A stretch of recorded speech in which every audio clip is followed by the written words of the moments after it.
Chennai ribbon மாளிகைக்கு முன்பு 13 நாட்களாக ஒப்பந்த தூய்மை பணியாளர்கள் தொடர் போராட்டத்தில் ஈடுபட்டு வருகின்றனர். செய்தியாளர் ஜெபர்சன் இணைப்பில் இருக்கிறார். ஜெபர்சன், வணக்கம். கூடுதல் விவரங்களை சொல்லுங்க.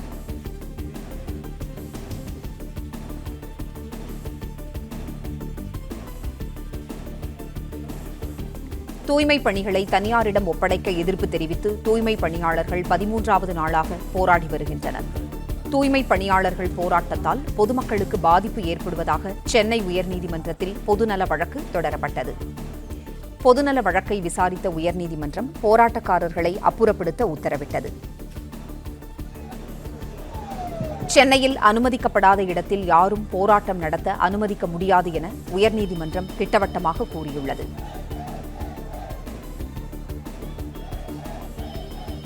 தூய்மை பணிகளை தனியாரிடம் ஒப்படைக்க எதிர்ப்பு தெரிவித்து தூய்மை பணியாளர்கள் 13வது நாளாக போராடி வருகின்றனர்.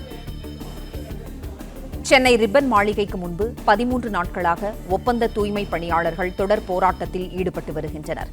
தூய்மை பணியாளர்கள் போராட்டத்தால் பொதுமக்களுக்கு பாதிப்பு ஏற்படுவதாக சென்னை உயர்நீதிமன்றத்தில் பொதுநல வழக்கு தொடரப்பட்டது. பொதுநல வழக்கை விசாரித்த உயர்நீதிமன்றம் போராட்டக்காரர்களை அப்புறப்படுத்த உத்தரவிட்டது. செய்தியாளர் ஜெபர்சன் இணைப்பில் இருக்கிறார். ஜெபர்சன், வணக்கம். 13 நாட்களாக தொடரும் ஒப்பந்த தூய்மை பணியாளர்களின் தொடர் போராட்டம், விவரங்களை சொல்லுங்க. சென்னை ரிப்பன் மாளிகைக்கு முன்பாக கடந்த 13 நாட்களாக ஒப்பந்த தூய்மை பணியாளர்கள் தொடர் போராட்டத்தில் ஈடுபட்டு வருகிறார்கள்.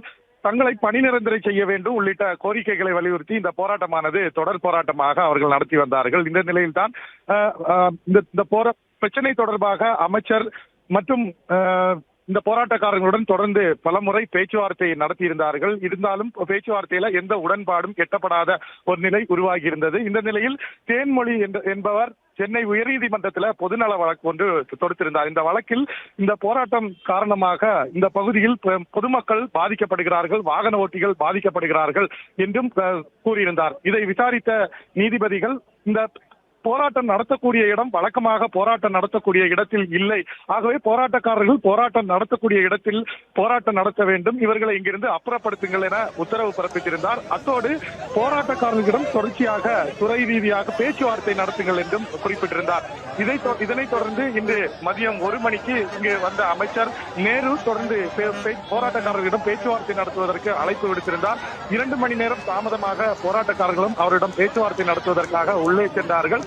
ஆனால் 10 நிமிடத்துல பேச்சுவார்த்தை முடிந்து வெளியே வந்தார்கள்.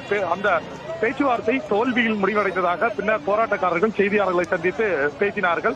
எங்களை பணி நிரந்தரம் செய்ய வேண்டும் என்ற ஒற்றை கோரிக்கையை வலியுறுத்தி தான் எங்களுடைய போராட்டம் தொடர்கிறது, எங்களுடைய போராட்டம் தொடரும் என்றும் அவர்கள் செய்தியாளர்களிடம் தெரிவித்திருந்தார்கள். இந்த நிலையில் தான் தற்போது இந்த பகுதியில் 50க்கும் மேற்பட்ட மாநகர போக்குவரத்து சார்பில் பேருந்துகள் நிறுத்தி வைக்கப்பட்டிருக்கிறது. நூற்றுக்கணக்கான போலீசாரும் அதிக அளவில் இங்கு குவிக்கப்பட்டிருக்கிறார்கள். இதன் காரணமாக ரிப்பன் மாளிகையை சுற்றிலும் தற்போது ஒரு பரபரப்பான ஒரு சூழல் நிலவி இருக்கிறது. எப்போதும் பரபரப்பாக காணப்படும் ஈவேரா பெரியார் சாலை, அதாவது சென்ட்ரலை இணைக்கக்கூடிய இந்த சாலை, சென்ட்ரலுக்கு வரக்கூடிய ரயில் நிலையத்திற்கு வரக்கூடிய அல்லது மருத்துவமனைக்கு வரக்கூடிய மக்கள் இந்த சாலையை பயன்படுத்துவார்கள். ஆனால் இந்த சாலை தற்போது ஒரு வழி சாலையாக மாற்றப்பட்டு அந்த ஒரு வழி பகுதியில 2 பகுதிக்கும் வாகனங்கள் செல்லக்கூடிய ஒரு நிலை உருவாகி இருக்கிறது. சில ரயில் நிலையத்திற்கு மருத்துவமனைக்கு வரக்கூடியவர்கள் இந்த பகுதியில் நடந்து செல்லக்கூடிய நிலைமை உருவாகி இருக்கிறது. பிளே ஸ்டோர் மற்றும் ஆப் ஸ்டோரில் இருந்து பாலிமர் செயலியை QR கோடு மூலம் பதிவிறக்கம் செய்யுங்கள். செய்திகளை உடனுக்குடன் பெறுங்கள்.